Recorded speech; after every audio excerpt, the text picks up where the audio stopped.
Over to Martin. No, I'm here to introduce. I'm taking a handy way out, right? You were never surprised to hear that before. So I'm going to ask Orla, who works with us in AT and who's the communications officer and part of the team with Marion. Wave to everybody there, Marion. And as well, of course, we have Aisling. And somewhere at the back, we have the boss, Emma, and Tina. So they're the people that make today happen and work like that and work to a very strong board, which Marita talked a little bit earlier on about. So for me, I want to talk to you about sometimes we have to forget the notion of being victims. Sometimes we just got to believe in what it is we need, and we got to go out and do it for ourselves, right? So in a sense, what I'm going to do, or what Orla's going to do, is reflect the short year ahead in relation to that. So I'm going to hand it over to Orla, and I'm happy to take all difficult questions and pass them on to somebody else. Thank you. So when we sat down to think about the future, the first thing that we did was kind of realise that you had to reflect on the past and what you've learned from that. We kind of realised that we learned that the values of human rights and independent living are absolutely crucial in creating equality for people with disabilities, and that's what we hope to build on. We've seen and we've heard the difference that independent living, direct payments and the freedom that these bring in people's lives make to people, and we've seen that that's a commitment that's come from people with disabilities and that's been innovated by people with disabilities, and we want to continue on that. So at the moment, 6 to 8% of people who use disability services in Ireland are dissatisfied with the level of control they have over their own lives. So as a disability movement, we have to come up together not only to reduce that, but to overturn it altogether. And by giving people with disabilities more independence and responsibility, we can bring everyone together to create strong and inclusive communities that are anchored by equality and active citizenship. That's the future that we see for ourselves, and that's the one that we're building. And in AT, we hope to play a vital role in shaping that future. Our model, it's unique in offering real flexibility and choice to people with disabilities, personal growth and development for our leaders, and true value for money. It results in strong outcomes not just for the individual but for the whole of society, and we believe that this model can grow and strengthen in a sustainable and dynamic way. So I think we mentioned earlier that we have 20 existing and incoming members, and we aim to have 50 by the end of 2015, so this time next year. And as our membership increases, so will our impact across society, and this results in new levels of freedom in people's everyday lives and leads to greater equality and inclusion across society. So just outlined some of our key pieces of work in 2015. There's 5 key areas that we're going to be working on, as well as our day-to-day, everyday activities. And these are all aimed to constantly improve and strengthen our model, build evidence to support and endorse it, and to build networks of support for us and for human rights across society. So the pieces here, I won't go into detail on them, but it's a cost-benefit analysis which will look at how cost-effective we are, both in terms of finance and socially. Continuous action research to strengthen our model. We'll have the AT Evaluators Programme, which will see volunteers appraise our leaders' companies. Our Vice President Programme is enrolling in the next month or so, hopefully, and that's going to build a new network of supporters who will promote AT and also hopefully fundraise for us. And our Human Rights Ambassadors are going to challenge perceptions of disability, promote human rights perspective across the disability movement and in the community, looking at physical and cultural barriers that are there. Sorry.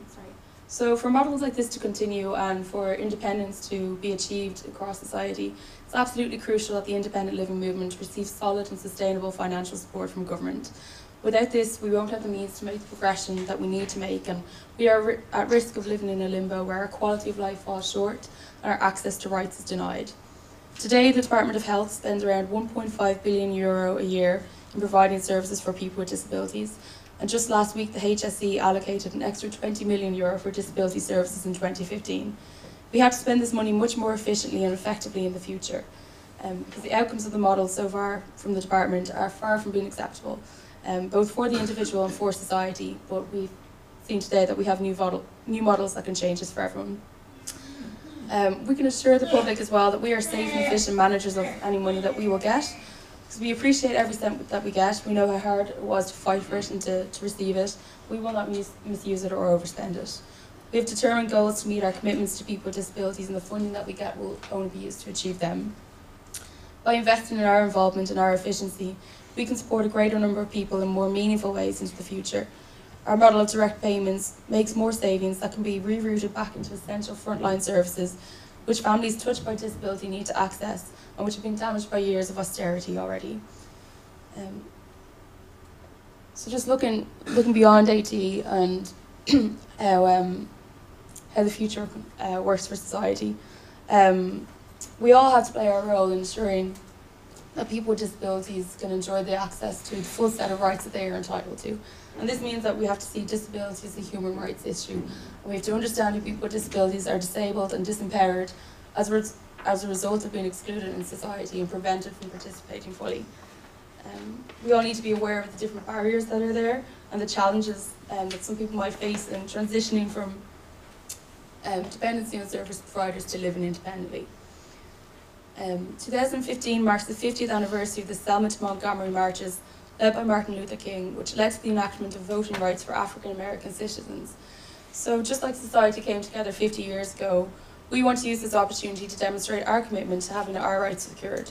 On May 4th and May 5th next year, which is May Day and the European Day for Independent Living, we want people to take to the streets in a series of marches to stand up for their rights, and for those of their families, friends and neighbours with disabilities. We will be highlighting how powerful our vote is in giving us the leverage that we need.